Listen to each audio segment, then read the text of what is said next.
Hello and welcome. You're watching this special broadcast on One India and good returns. The day has arrived when the all-important interim budget will be presented by Finance Minister Nirmala Sitharaman, and it's our honor to be joined by Professor Santosh Mehrotra, a senior economist. Professor Mehrotra, thank you so much for speaking to One India and good returns.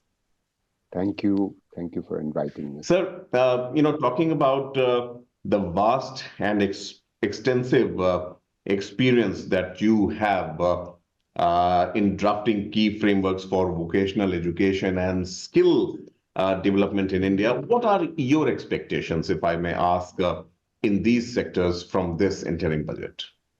I have to say, Pankaj, that my expectations are very significant, but I fear that those expectations are unlikely to be realized because the government is far too focused on the elections. But, so at best one can tweak certain things. The biggest thing that I would expect at the current juncture is if industry could be better encouraged to engage in vocational education and training. I wouldn't necessarily expect the government to allocate more money, but at this juncture, just to allocate the littlest bit which would bring employer and industry engagement in skill development. It's not enough. Every country in the world, Brazil, China, Germany, Korea, countries which have very robust vocational education and training systems, they have very, very active employer engagement in the pre-employment training system. And in addition, they have very active apprenticeship systems. Now, despite the existence since 1961 in our country of what has been called the Apprenticeship Act, and a very welcome change or amendment in the Act carried out by this government in the last 8 or 9 years, there has been some increase from 250,000 apprentices to about 500,000 apprentices in the country. But that still is a fraction of the number of apprentices the country needs. So my ideal expectation, if you ask me, Pankaj, my ideal expectation would be, they should really make apprenticeship into a right of every young person. Because young people are not being able to join jobs and despite their and because they have very poor employability skills, because the pre-employment training is not preparing for them for the labor market, and the labor market is very tight despite an economic recovery. Right. Absolutely. No, you're right when you say that the young workforce should be well prepared, not just mentally but also skill-wise. Do you believe, Professor Mehrotra, that, and I'm just asking you this as a curious parent also, that the apprenticeship or for that matter, skill development should start somewhere from the schooling days also? Is it possible? There are lots of talks about NEPs, which involved involvement of languages, but why not maybe try this capacity building program here? No, we already have it, Pankaj, since 2014, we had made sure that when we wrote the base document of the National Skills Qualification Framework for the then Ministry of Human Resource Development, we provided for an option of vocational education course being taken up by a youngster who makes the transition into secondary, meaning into class 9. So 9, 10, 11, 12, you have had for the last 9 years vocational education option. My ask would be of the government that it should become a stream. What is that? What is the stream? For instance, in China, vocational is a stream, while general academic is an alternative stream.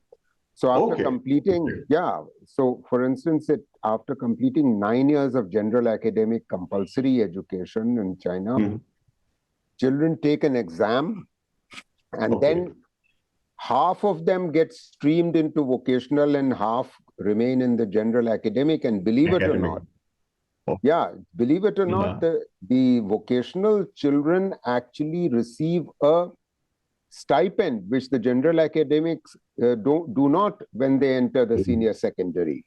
So in other words, the vocational is actually incentivized. That's why they have such a skilled labor force, Pankaj. It's very important for our government to recognize that our younger, I think the Asar report has every year repeatedly informed us that our children are not learning enough. And therefore, if they are poorly skilled as well, then why do you expect them to be employable? It's absolutely critical that we begin to offer them a stream, and we bring employers into the school system. So it's not that we don't have it. So 20,000 schools at the secondary level already have it. But it's not of the quality that we want, because we will get quality only with employers engaging. True. You're right. I mean, those skill development centers that popped all across the country. I mean, we saw a lot of them in Delhi as well, and still need to go back on the drawing board and see what results it has fetched. Talking about, this was the job aspect of it and employability. Talking about poverty alleviation. Now, this is something that has been finding its mention again and again since the time I started watching the budget and started understanding it a little bit. ये गरीबी हटाओ वाली जो एक बात हमेशा आती है. What is your view on the poverty alleviation strategies that the government has employed or plans to employ maybe in the rural and extremist infested areas? You see, the one thing that will alleviate poverty is new non-farm jobs. In the rural areas, there are far too million young people who have gotten better educated, and they are still stuck in rural areas and still stuck in working in agriculture when that's not their first preference. Young girls have also all gotten much better educated, and their expectation is that they will move out of their rural homes into urban locations, into jobs, into services and industry. However, non-farm jobs have not been growing. Would you believe it, Pankaj, that in the last 3 years, beginning April of 2020, 60 million workers were added to agriculture within the last 3.5 years. The periodic labor force survey of the government itself shows this beyond a shadow of doubt. The share of agriculture in total employment has actually gone up instead of coming down. This is the opposite of the structural change we want to see in the economy. Please remember that from 2004 to 19, absolute numbers in agriculture were falling. What we've seen is the opposite happening in the last 3.5 years. And therefore, you can alleviate poverty in the rural areas only by pulling workers out of agriculture into non-farm jobs. And those non-farm jobs are not growing at anywhere required, or the rate required, because 50 to 60, so 5 to 6 million young people join the labor force every year. In addition, there are millions to be pulled out of agriculture. In addition, there are the stock of unemployed of about 37, 38 million.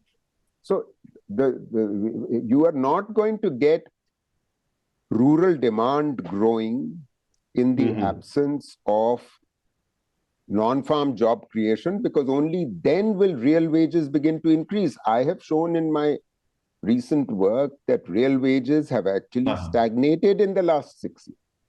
So how do you expect poverty to decline?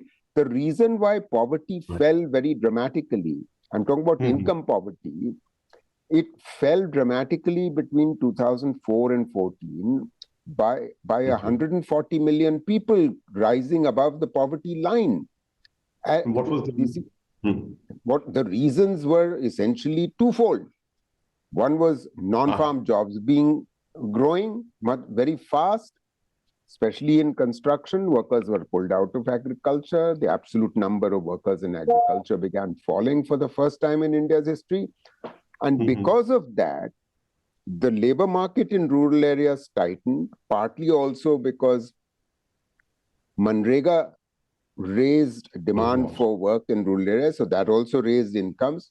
So labor market in rural areas tightened, that raised open market wages. It raised open market wages.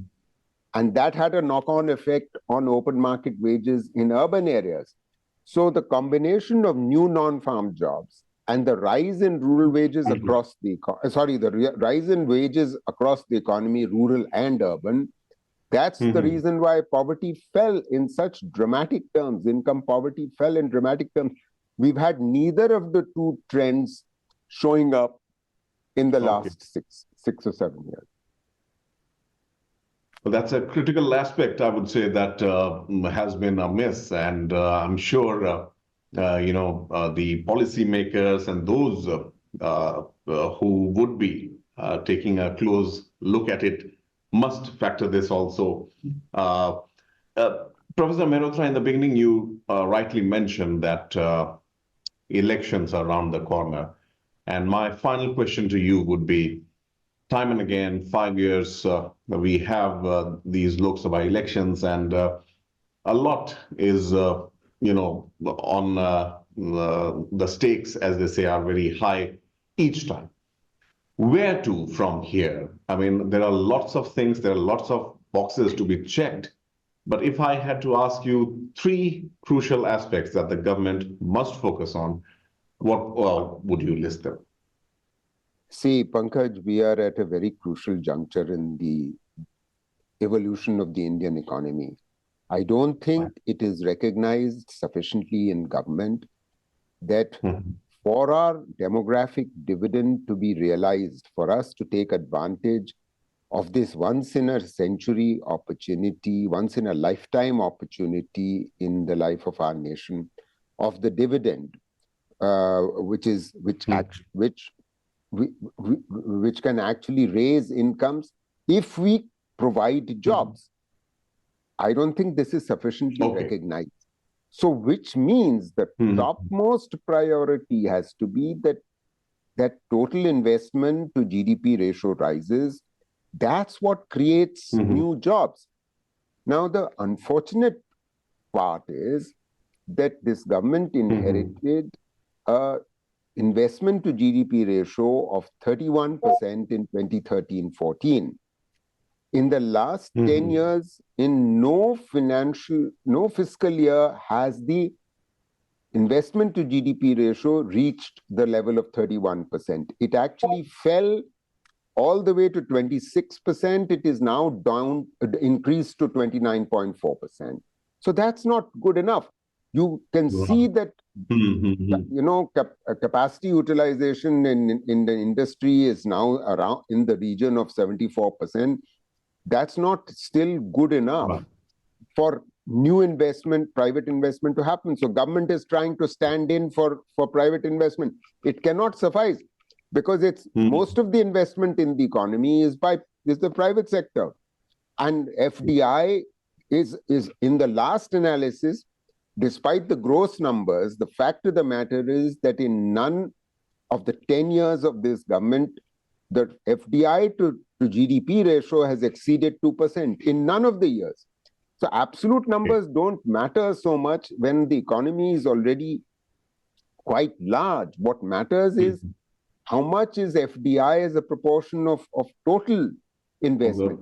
And then it must be in new greenfield sites, not in brownfield sites, meaning, they take over existing firms. That's the other Right. problem. So you have two levels of problem, and another side of this capital flow is that Indian investors not finding the opportunities within India are taking money abroad. They are investing abroad. So there is net. So Right. the net FDI is into India is not as much as is made out from the gross FDI number that the government spokespersons normally talk about. Right.